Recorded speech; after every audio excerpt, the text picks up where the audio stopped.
Okay, so today we are talking to my good buddy Kevin Hayward up in Oshkosh, Wisconsin. I always have a hard time saying Oshkosh, Kevin. But Kevin and I met, what's it been now? 5, 6 years? I think so. It's probably been at least 5 years. Back when Davis and I were developing Service Raider and we were trying to compete with House Call Pro and the big boys like complete idiots. And we learned our lesson about 2.5 years ago, 2 years ago, really, is when we saw the handwriting on the wall. And we're going to get really into the weeds on this one later if you have time. You and I both recognized around the same time the advances that were happening with AI, with Chat GPT and some of the other tools. But that's how you and I met, was 5 years ago working on the project of Service Raider, and we've stayed in touch ever since. But what I wanted to do, Kevin, if it's okay, is first just kind of do a quick background about Clear the Clutter. How did you guys get started?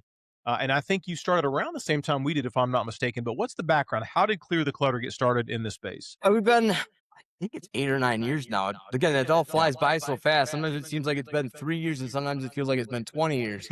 But I had started out, I was doing construction, roofing and siding and then framing. And my mom and dad had to clean out my grandparents' house. And, it took a whole summer, rent a bunch of dumpsters. We tried to get us kids coordinated. Some would come up with our kids. We wouldn't be able to make it on the Saturday we were supposed to. It all, it's like that was kind of what started. There had to be a better way to do that type of a project and help people with that.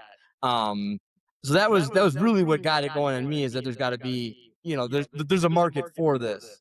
And up here in Oshkosh, there was one other junk company in Appleton when I started. There was no franchises. There was, it was Craigslist guys or you hoped you had friends that could do it. So that's kind of how we got started. Obviously, just me on the truck at first with a couple part-time guys, but whoever I could find to help. It was nice getting past that point of the business where you could have regular employees and consistency. But yeah, then it just kind of kept growing, and there's a good market for it. And if you take care of your customers, they come back and they refer you. We did a brief period where we were cleaning out foreclosures. We were maintaining the foreclosures for Fannie Mae and Fannie Mac. And that was kind of where I started seeing the truck and junk truck too. Was when I was up in Appleton. I'm like, yeah, those guys are doing it better than I am. They gotta, because I was working my way to this, but started with the bank foreclosures because it seemed more consistent. Yeah. I ended up getting burned on that because the middle company went out of business and we got screwed out of a lot of money. But that was also, I learned, don't put all your eggs in one basket. That's right. Don't have 90% of your revenue coming from one person. That is the truth. So then I was seeing them, and I'm like, that's a far better way to do this. Like what we were doing with the foreclosures, we also had to maintain the properties, and so you're snow blowing, you're lawn mowing, you're trimming bushes and stuff, and all of that. It's not as lucrative. There's not as much money in it. It's time consuming, and I really saw the market in junk removing. Yeah. So then that was kind of when we started getting it slow paid from the property preservation people. Was really all right, I've seen enough, I gotta go. And that's when we switched to the Clear the Clutter. And then fast forward to today, how many competitors do you have today in your whatever radius you have, 20-mile, 25-mile radius? This year they've blown up. We probably have 6 legitimate, real companies that have been around for a year or more. Competitors now. There's 2 franchises up in Appleton. Got Junk, and then Junk Luggers is up there now. The Army guys, they come and go every year. There's a different franchise owner up there every year with those guys. They don't stick around. They don't do well. Yeah. But we've had a bunch of the fly-by-night guys now. There's probably 3 or 4 competitors within Oshkosh. And then the local towns around us each kind of have, a local guy that's doing it now. They don't do the advertising. Like you see them on the Facebook groups, and then you see them with the bandit signs. They don't advertise on Facebook. They're not on Google. They don't have websites, that kind of stuff yet. And then population-wise, in a 25-mile radius, what's the population there? About 150,000, 170,000. Okay. Maybe a little bit more because you got Appleton. And then what is the next biggest city to you is which one? Appleton would be the next biggest. And Appleton is bigger than Oshkosh. And then how far are you from Milwaukee? About an hour. Okay. Over an hour. And Milwaukee, I assume, has got all the big boys, probably a ton of competitors there. Yes. Because how big is Milwaukee? It's over 1 million, I think. Yeah, it's got to be. So that's probably similar to us with Charlotte. So we are completely saturated. And I've told you this so many times. We joke about it, but I've always been so jealous of your market because the fact that you have just now, like we've been in business 8.5 years, I think you're right there as well. Yeah. But the fact that you're just now experiencing like 6 or 7 competitors is mind boggling because we have that probably within 1,000 feet of my house. Like Yeah. it is silly. There are hundreds of junk removal companies, junk removal, competitors here in this area. Now, I will say most of those are going to be smaller companies. Most of those are the single truck and trailer. They might be up to a dump truck, just like how we started, but there are so many competitors. And what I noticed is after COVID was what really seemed to unlock this mindset because I noticed, first of all, you had so many people that lost their job or were just had to work from home. And so everyone was going, man, I'm home now. I'm still getting paid, or I lost my job. I'm home. I need extra income. And so they saw some YouTube videos on how you can make $10,000 your first month in junk removal, which may be true, gross profit. That may be true. But they kind of bought that dream and they were like, hey, I've got a pickup truck. Let me go to Tractor Supply and get a trailer, or Lowe's, Home Depot. So we saw this huge influx of competitors post COVID, and a lot of them are no longer around. Most of your smaller truck and trailer guys are not doing this, but it's still a very saturated market. So it's so funny how in your market though, I've always been impressed with your revenue. You don't have to disclose it, but your revenue has always been really strong for such a small market compared to where we're at because we're in Charlotte is like our main area that we service. And so you're talking, between Charlotte and the surrounding cities, you're probably talking 1.5 is what we compete in. So it's a big competitive space, all the big franchises. And then locally, we've got some great competitors here locally. Junk Doctors, Lee Godbold with Junk Removal Authority is here. He does a phenomenal job. We knew coming into it that was going to be our big local competitor, and he has not Yeah, he's a tough disappointed one. us. He's got a small name for himself.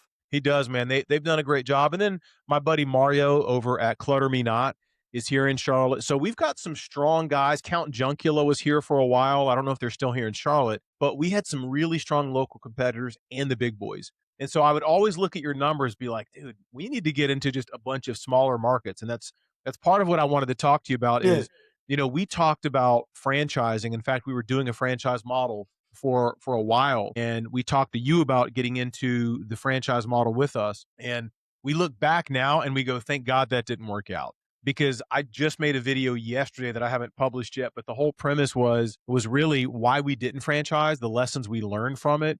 And I'm so glad because we did not realize going into it, Kevin, how much infrastructure is involved in a franchise. Like you need a team, and it takes a lot of money, not just money in terms of the attorneys to franchise it, but the money that's required in terms of your infrastructure, the people, but it's also a pay to play space.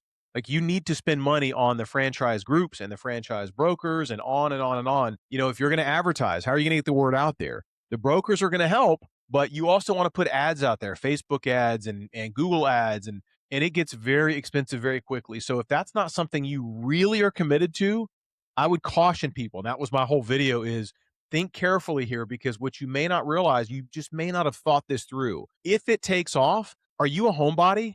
Because I am. I don't want Yeah. to travel. And we got a year in, and Davis and I both were like, dude, we don't want to travel like this. We've got families. I've got grandkids now. I've got chickens. I'm active in my church and I box. And I'm like, dude, I'm good. I'm good. I want to stay in my tiny little 15-minute radius, 20 minutes max. That's me So too. yeah, that's I don't funny. go But far. I don't go far either, man. When we think about expansion, though, we learn some tough lessons. We want to grow locally. And I can tell you about that if you want the things that we've done to really grow significantly here, staying local. But what have you done? This is the part that I've been the most excited to talk to you about. I already know, but I think people are going to be fascinated with your story, Kevin, because in my opinion, you are so much braver than me, than Davis, anyone else I know, because you pulled the trigger on something that I think most people that get into junk removal talk about forever. They want to do it, but they never actually do it. And you did it. If you could just tell your story of the other businesses you got into and why and how those are doing. Well, it started out as kind of during COVID when we were getting all sorts of good stuff that we couldn't take anywhere to donate. We started it as where we were just reselling our own items. And then at that point we kind of called it the Bowen Street Makers or Bowen Street Repeats because we were keeping stuff out of the landfill, trying to repeat its life. After COVID ended and people started not just buying new stuff all the time, we weren't able to fill the building anymore. We've got a pretty large building. It's about 10,000 square feet total with right now 6,000 retail, at least 7,000 maybe, and the rest is storage and the junk business.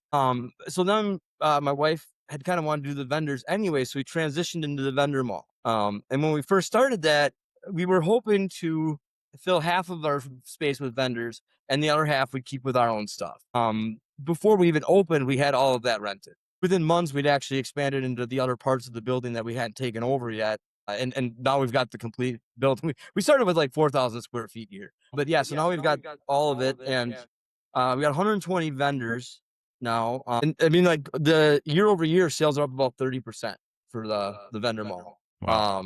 We're going to be going to 7 days a week here pretty soon because the sales are getting that strong. We've got our first tour bus coming through tomorrow. They're coming in with 50 people just to spend 2 hours at the mall. It wasn't easy to get the traffic in the door, but now we're 3 years in, and now that's kind of the revenue from that's not that far from the junk business at this point. Hmm. With a little push over there, and oddly, that kind of has a bigger moat. Yeah. Because it's Yeah. harder to get a building of this size. It's harder to get that many vendors. It's harder to get it started than it is to do the junk business where anybody with a pickup truck can jump out and do it. Well, and just to interject, and I'll let you keep going here.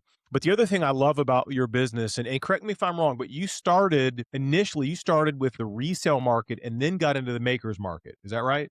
Yeah. Yep. We did it. It was 100% resale to start. Okay. So, and then you parlayed that. If I remember correctly, you guys did so well that it was like, hey, we've got this rest of this building. Let's buy the building. Let's buy this entire building. Let's make the other half of it for the makers market. And that's gone so well that you're like, man, maybe I'll get out of the junk business and really focus on this. The other reason I think that is so sustainable where you are, because that matters, is when the winter hits for you in Wisconsin. It's very different than if you're in Florida or if you're in North Carolina. But for you, it can get shut down. And so Yes. having this other business that is the makers market and the resale market really helps. Junk removal practically shuts down in certain areas when you get heavy snow, et cetera. So is that true? It is. And like year 7 and 8, 5, 6, 7, 8 are a lot better in the winter than year 1, 2, and 3. Yeah. Early on, there was some Januaries and Februaries where, I mean, if I did $500 or $600 a week, I was good. Like that was, Yeah. I was happy to pay my bills. But when it's -10 and you're getting snow every other day, junk removal is not a thing. Yeah. And now we've got commercial work. Now we've got a bunch of the commercial properties. We work with a bunch of the local charities. We do all of the local cities and the counties with their health and resource people. So now even our Januaries and Februaries stay relatively okay because those guys get their budgets refreshed then. Yeah. So they're like the local charities that the organizations that go and help people. We typically get a good burst of work from them in January and February when they're kind of catching up on stuff they had to get caught up that didn't get done last year. But still, like this year, we got 3 feet of snow in March. I mean, that was 2 weeks of, it was when that's coming, the week before it hits, because they're hyping it so much, it dies. Because everybody starts thinking about, I'm going to bunker down for this snow. That snowstorm lasted 3 days. It started on a Saturday, didn't end until Monday. I couldn't even get out of my house till Wednesday, out of my road. That is unreal. I remember you sending me the pictures, and it was astounding how much snow you guys got in March. Yeah. We had 6 feet snowdrifts in our parking lot. I had to call in a skid loader. The plow guy couldn't do it. The plow guy made it worse. And then he's like, he got stuck. So we got to call in a skid loader. And I should have just waited a week. It melted. Yeah. Should have just waited a week and let it melt. But it's so funny. Well, let me ask you, Kevin, you mentioned commercial. So funny enough, I just also made a video about commercial because for us, the big jump was probably year 5. I think around year 5-ish is when Davis and I were like, look, residential has been a good start. But the truth is, if we want to continue to increase revenue, double our revenue year over year, if we want to continue doing this, we've got to get out of just purely residential, which we knew early on, but it's hard.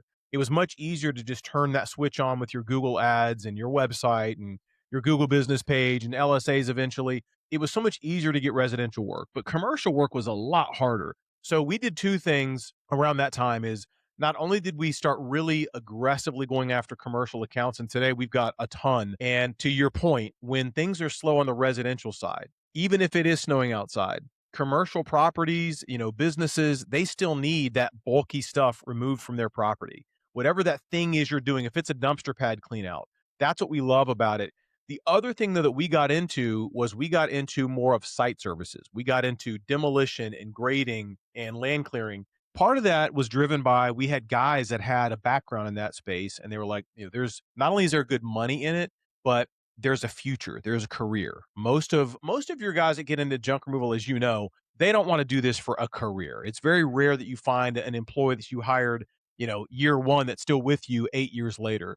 And if you do have that, you are very, very blessed to have that because most guys come in, they do it for a few years, they get burnt out, and they're like, all right, I'm going to go do something bigger and better. And that's always been a project I would say that I've personally had is making sure that we're giving these guys careers beyond just junk removal. And so site services really filled that gap. So, did you guys ever decide to do any kind of pivot to help continue to grow, or has the focus really always been in terms of junk removal? Let's just focus on residential, commercial, but that's it. It's really, I've been busy enough that we haven't had the opportunity to really branch out much. We stayed busy. We're doing some demo work now this year. We picked up a couple contractors, and they really, I mean, they fill up our time.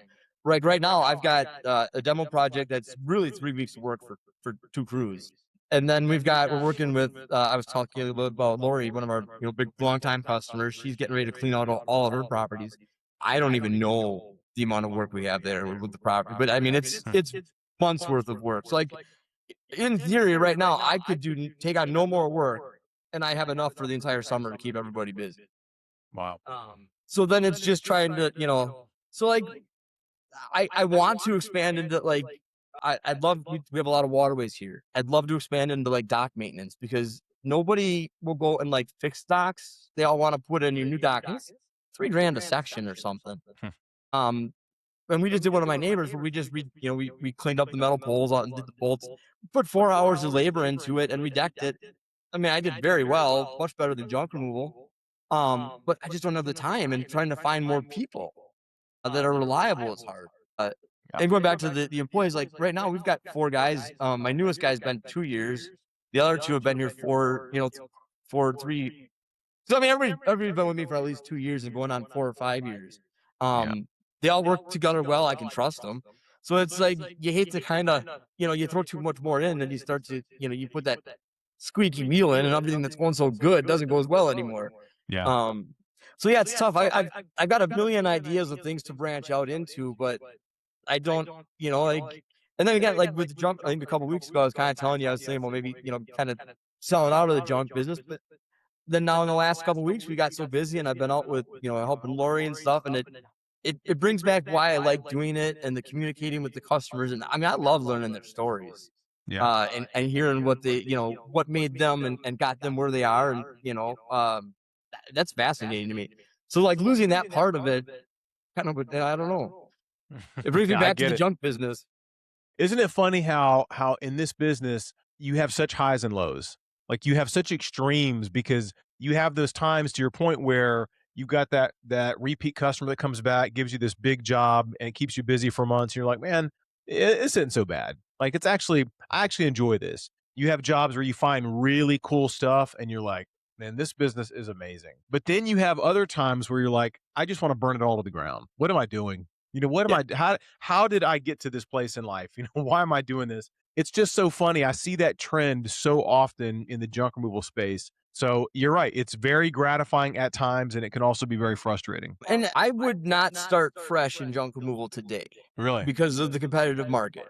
Mm, I don't think, I mean, like you said, I got extremely lucky where I was. yeah. And I know that. I've never spent, like what you talk about, what you spend on advertising. You spend more in a month than I spend in a year. Yeah, it's crazy. It's crazy. Like I don't think I've ever spent more than $1,000 a month in ads. And that was, It's unbelievable. like now I don't have any ads going at all. Wow. So but if I was starting out and I didn't have all of those repeat customers and that word of mouth stuff coming in, I think it would be really hard to get you'd have to have a big marketing budget to get your name out there. Yeah. Yeah. I will say, something that it's hard to quantify, partly because every market is different.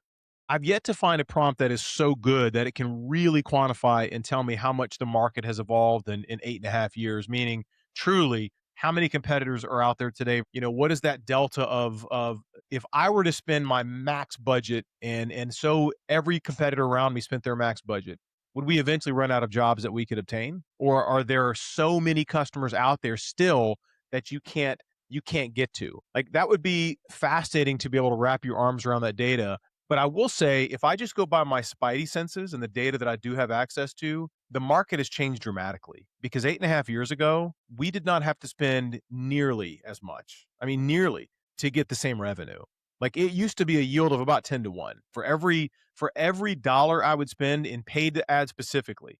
For every dollar I would spend, I would get about a 10x. Now it's more like I'm lucky if my ROAS is 5 times, maybe 6. But the days of a 10x ROAS is very, very hard to. I won't say it's impossible. Again, ebbs and flows, depends on the month, but for the most part, those days are gone. So it does seem like the market has changed. Now, some of that logically is because of AI. Some of that is people are doing more and more AI searches. I do all the Yeah. time. I go to Chat GPT or Claude and say, hey, when I'm doing something pretty significant, it's different if you're looking for the local hamburger restaurant. But if you're getting ready to spend maybe hundreds or thousands of dollars on a home project, I find myself even going on there and saying, hey, who is the best roofing company in this area specifically? And I think that's part of what's happening. And so we've tried to get ahead of that curve as well and put out content that we know that AI systems, the LLMs, are looking for, including our website. But how do you see the market changing over the past 8.5 years since you've been in it? I would say the same. I mean, again, like we're a little bit delayed on all the competitors that you guys saw several years ago. Yeah. We saw some out of COVID where guys just didn't have things to do and they were like, "Oh, I can run around." But like I said, they didn't last long. They tended to buy fancy trucks with big rims and ran out of money for junk removing. But it's definitely changed. It's hard to put like a put your thumb really on what it has. But the dynamic, like we used to do a lot more the smaller residential jobs, where you just stop and pick up a couple things and be on your way. And we don't see as much of that. And I think that's because of those smaller guys kind of snap that stuff up. Where when you're a little bit more legitimate, the people that have the bigger projects that care if you're insured, that care if you're on time every day, that you know, those are the people that are kind of seeking, us out now. But yeah, it's tough because it's definitely not the same. No. Um, and I mean, even those first couple years, my phone rang all the time.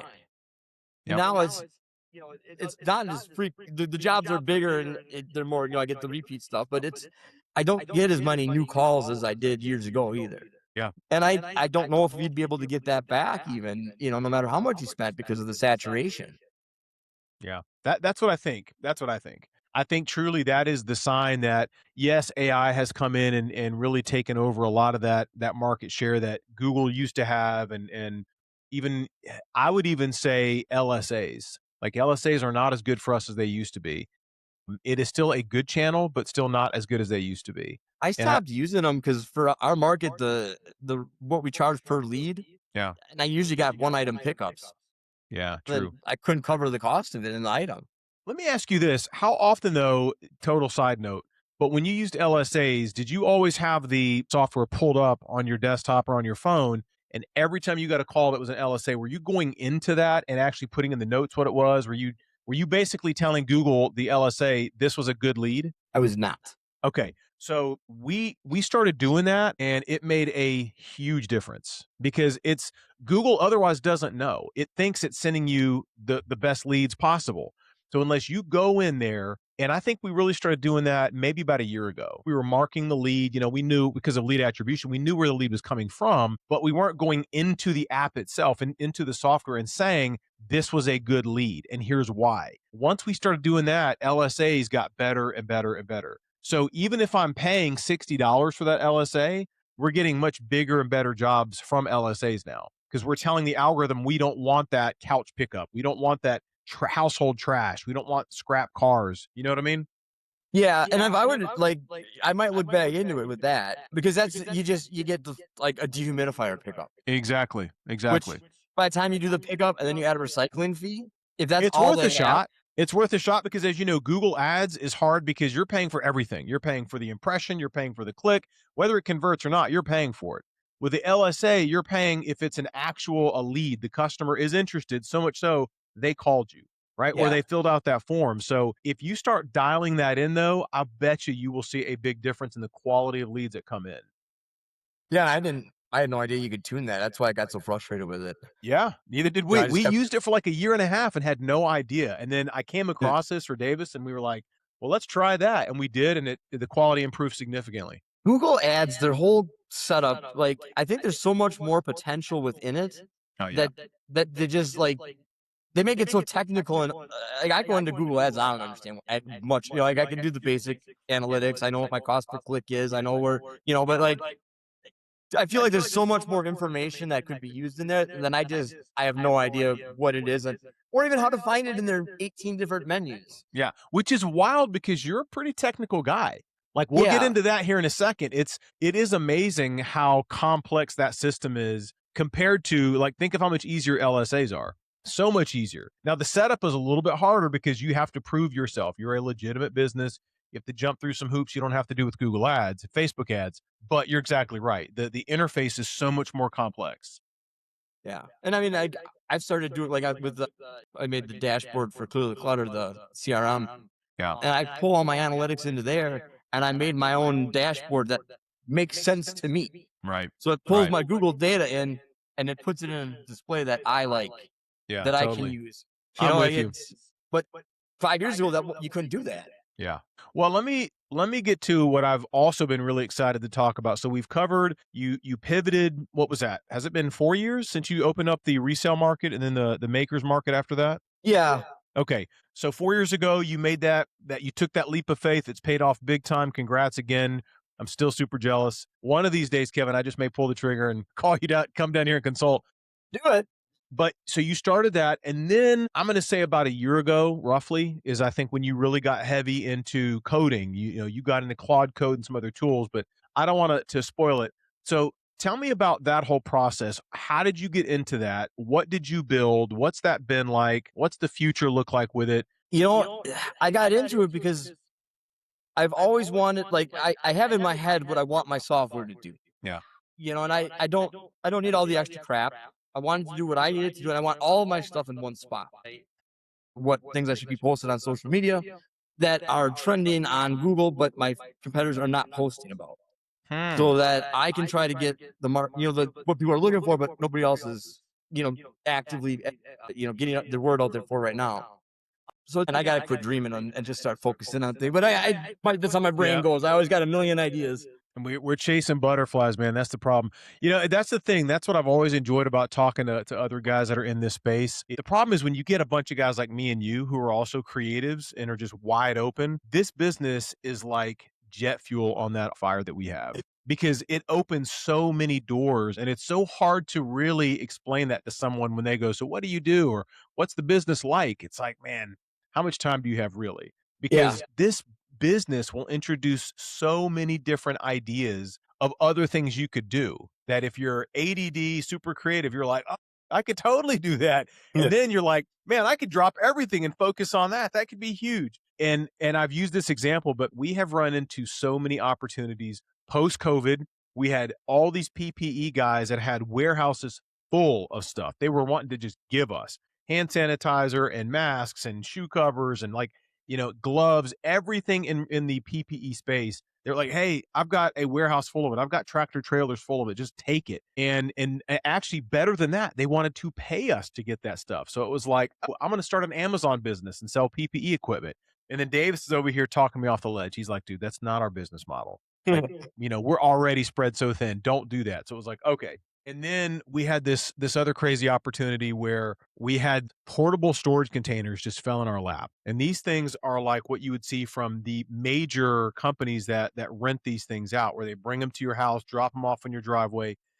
Some of them were 8 feet by 8 feet long, 8 feet wide, 8 feet tall. Some were as big as 16 feet long, 8 feet wide, 8 feet tall. and we had a ton of them. So what'd we do? We flipped them. And so for a while it was like, dude, we could do nothing but focus on that business. Like that was a big business. I mean, we had a lot of these things, hundreds. So that were just here you go, come and take them. Yeah. So the other day, last month, I want to say it was recent. I actually put a video out about this, but we did a warehouse clean out because we market so heavily now to commercial, and so we get a lot of commercial work. Well, one of these jobs was clearing out this warehouse, and we get in this warehouse, had no idea what was in it. It ends up being the world's largest outdoor inflatable obstacle course, a 5K obstacle course. So, dude, to put that in context, like just imagine an inflatable obstacle course that is so big. And we're talking like military grade. This isn't like what you get from Walmart for your kids to jump around. But imagine something that is so big, it would take up to really spread this thing out right, that you could run a 5K through this obstacle course. Just wrap your head Wild. around the size. This thing was enormous. This warehouse was like 50,000 square feet. It was something insane. So then it was like, well, hey, I'm starting to think, well, man, I've got property. I could set this thing up. My wife is like, don't you dare. You have got so much on your plate already. You're already complaining about how spread thin you are. But that's the thing, man. This business will open up so many opportunities. And so for guys like you and I, it's dangerous. It is dangerous. It is, and that's and again, that's one of the reasons I think I like it so much is that there is so much opportunity, and every time I kind of think about I could sell out or you sell a majority, let somebody else operate it. It's like how if I want to miss out on all of this stuff? Well, and I think you're exactly right though. This is where you have to really assess who you are. Like what do you want out of life? Because there was a time for me that before I got in this business, I was a corporate guy. I was traveling constantly. I was making huge money, but it came at a cost, right? Here's a big salary, but you're going to be gone a lot. You're going to travel constantly. You're going to be working every weekend on complex projects, and you got to be a corporate zombie, which I hate being a corporate zombie. I'm not good at playing those corporate games and being super polished all the time. Like it just bores me to death, and it is obnoxious. So that wasn't a good space for me. So this does allow you to be home. For the most part, you can get an office or you can work from home and manage your crews and all that stuff and grow the business. And that's the other thing I like about it is you can do so much with it here locally. Like you don't have to expand into 10 cities to either make a good living or just do what you really want to do. And like for me, all my boys are plugged into this business. My nephews are plugged in. Like almost the entire company is either my sons, my son-in-laws, my nephews, friends of theirs. And it makes it fun. Like the culture is so good because everyone knows each other so well. There's no drama involved. That's the upside. Okay, let's talk about the downside. The downside of this business is what? What is it you complain about on your worst days when you're talking to your wife? What is it you're saying, "I don't wanna do this anymore?" You know, it's funny because there's not a lot that really, I mean, once in a while, sometimes when the insurance bill comes and I'm like, my God, I can't believe that stuff went up again. I gave you the positives of having my boys, my nephews, everyone works for me, but that is a double-edged sword. That's good and bad, right? Because I have to then sit around the dinner table with them every Friday night. We have our family night where everyone comes over and hangs out, and which is awesome. But if they did a major screw up, which, it happens more often than I'd like. I have to sit there and now I've just got to be dad or I've got to be uncle, and I can't let the work issues start to invade that personal space, and that's very challenging. That Another is, thing is when you're dad and your boss all the time, it also gives there's a lot of challenges in that because sometimes I just want to be dad. I don't want to be your boss right now. I'd rather Kevin coach you and tell you what you did wrong. And then dad is the one that gets to say, "Oh, Kevin's a big poo-poo head. Don't listen to him."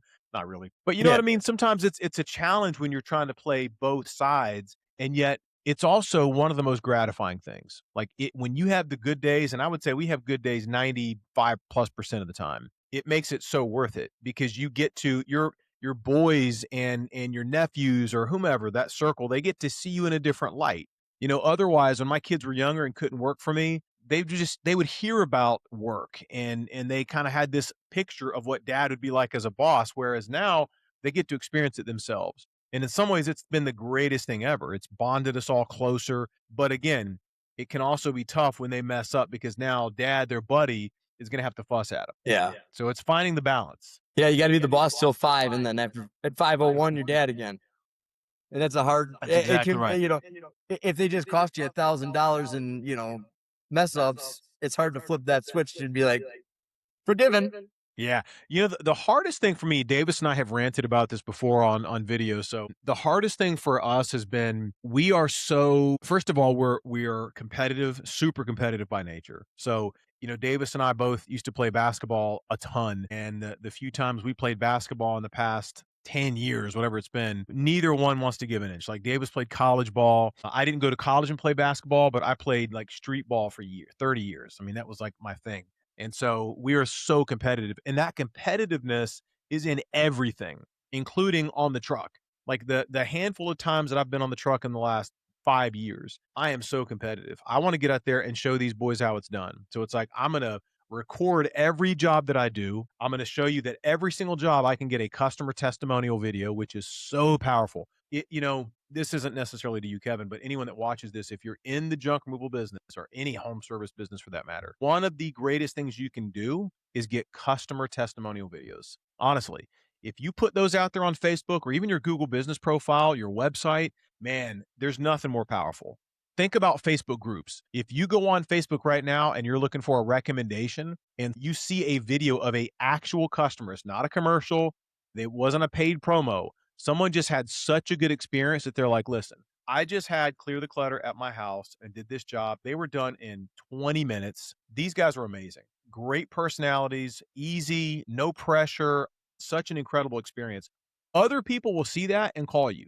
So that is something that I'm like, if I go out on the truck, guys, I'm going to get every single job that I go on is going to be, I'm going to get a customer testimonial video. I'm going to record every single job. I'm going to get great content because I need that in order to put stuff on our Google business profile, our Facebook page, even the website, and on and on and on. So the hardest thing for Davis and I is always like, how do we get these young guys to perform at our level? How do we get them to just remember to do these defaults, the basics every morning when you check that truck out? We have them send us a video every morning. As soon as they check in for the truck, they have to send us a truck checkout video. So I want to see on video that the truck is clean, even though the night before they said it was, and send us a video of that. I want to see the truck is clean. You got all the tools you need for this day.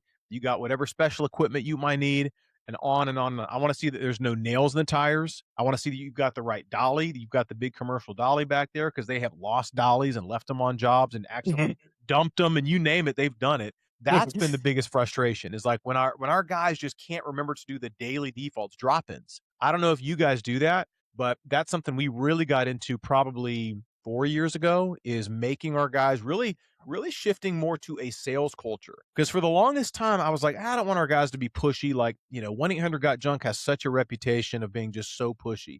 And I hate that. Yeah, Don't come to my house and be a used car salesman.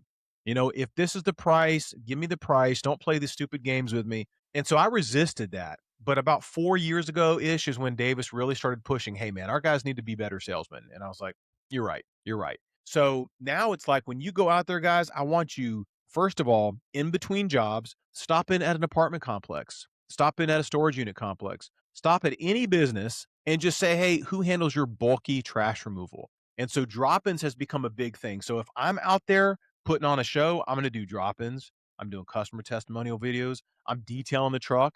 Like I'm going to have whoever I'm with is driving the truck and I'm in the passenger seat. I'm wiping down the truck. I'm showing them how to do all these things, lead by example.